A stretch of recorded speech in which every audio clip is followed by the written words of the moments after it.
Greetings. I've made a really delicious new discovery, and so I'm recording a short episode of the LightCast to share my enthusiasm and to let you know about a next tangent in my spiritual journey. For those of you who are aware of or students of the gene keys, you'll understand when I say that the 27th gene key, which is the gene key of altruism and selflessness, is a big part of my profile. It occupies the life's work sphere, or it's the personality sun energy for me. So I've been contemplating that for quite some time. But I recently became aware of an ancient Hindu text called the Annapurna Upanishad. I probably butchered the pronunciation of that. And I'm just going to share a little bit about this text, just reading from Wikipedia initially, but I've ordered the book, so I'm going to dive into not only this Upanishad, but to the whole collection of them as translated by great Hindu teacher. But I just want to read some of this beautiful wisdom that's expressed, at least in the description on Wikipedia. So there are 5 delusions. The Annapurna Upanishad asserts in verses 1:13 to 1:15 that delusions are of 5 kinds. The first is believing in the distinction between living being and God as if they have different forms. So form referring to the physical structure, the physical body, and the physical earth. So the delusion is to think about God as separate from form. The second delusion asserts in the text is that equating agency or actor capacity or person or ego as the self. So it's a delusion to assert that the person that you are, or the ego self that you are, or the actor that you are in this experience, in this incarnation, is the self. The third delusion is assuming jiva as equivalent and permanently attached to the body.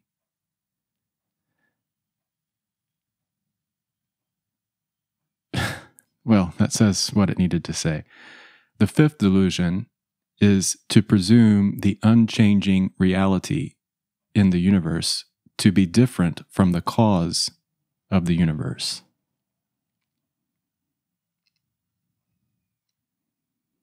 Let me just repeat that. The fifth delusion is to presume the unchanging reality in the universe to be different from the source of the universe.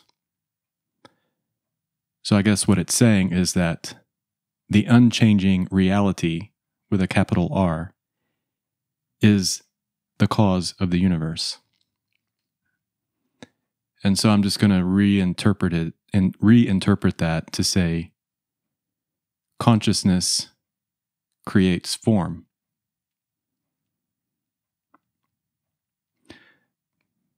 There are many of us in the mainstream who believe that consciousness is the result of our form, of our physiology. But there's a suggestion in some of this ancient teaching, and even in some modern physics, that consciousness is the cause of form.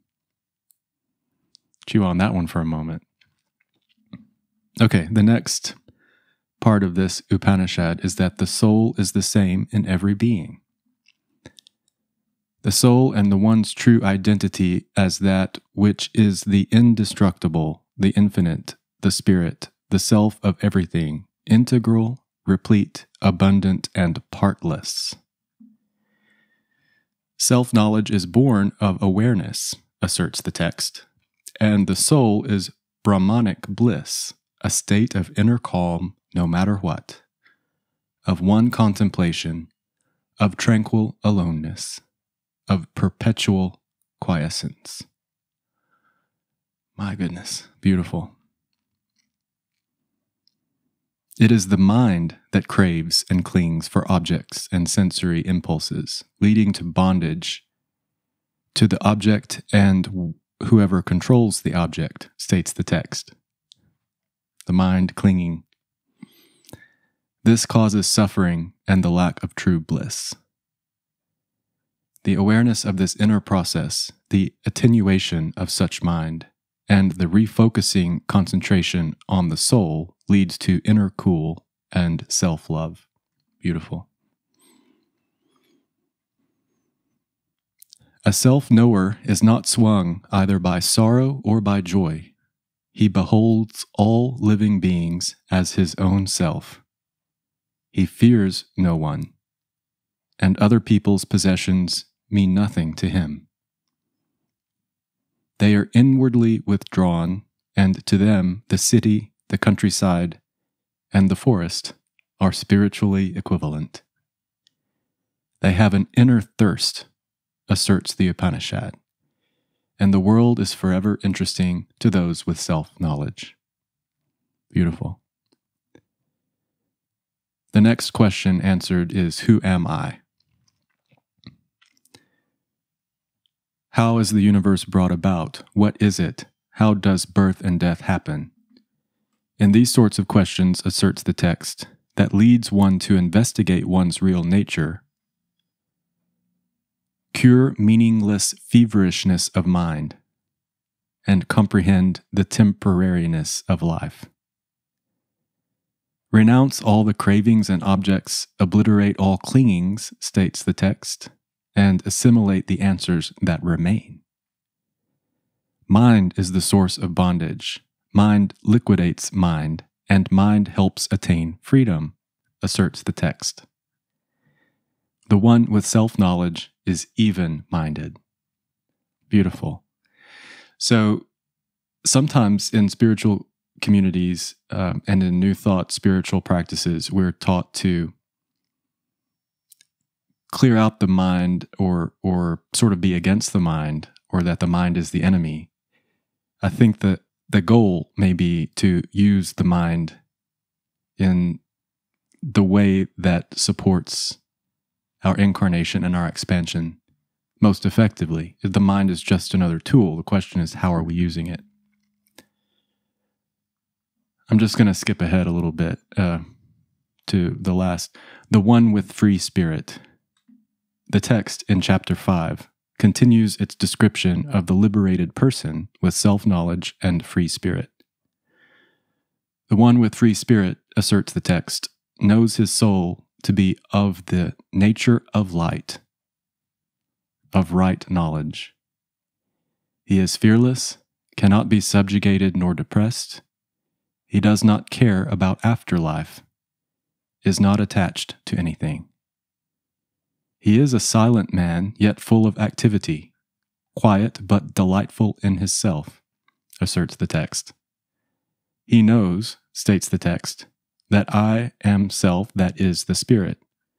I am all is me. Brahman is the world is Brahman.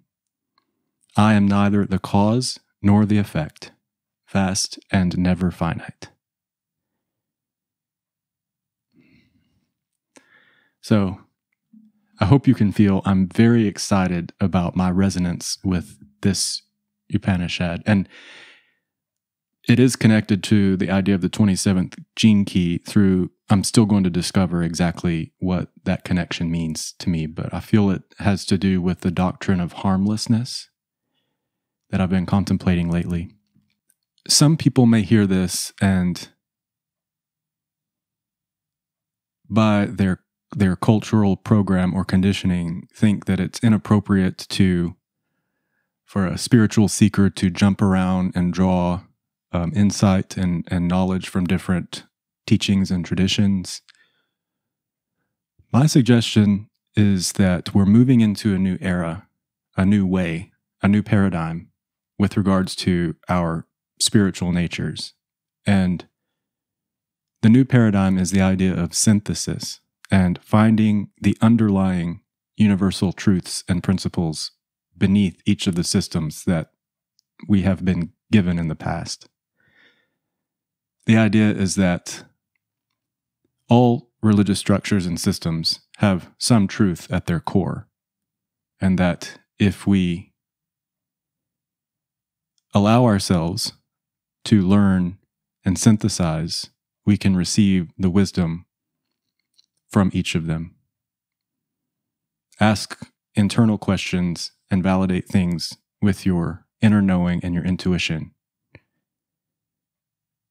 That's what feels right to me. So thank you for joining me for this brief episode of the LightCast. I think this has been episode number 33. I hope that you are excited along with me to explore the Upanishads. Maybe you can take a look at them yourself. At least take a look at the Wikipedia article, or get a copy of the book. It's very well priced on Amazon. Maybe I'll put a link in a description of the one that I picked up. So let me know your thoughts. I appreciate you very much. I'm Jared Treadway, sending you love and light until we meet again here next time. Thank you.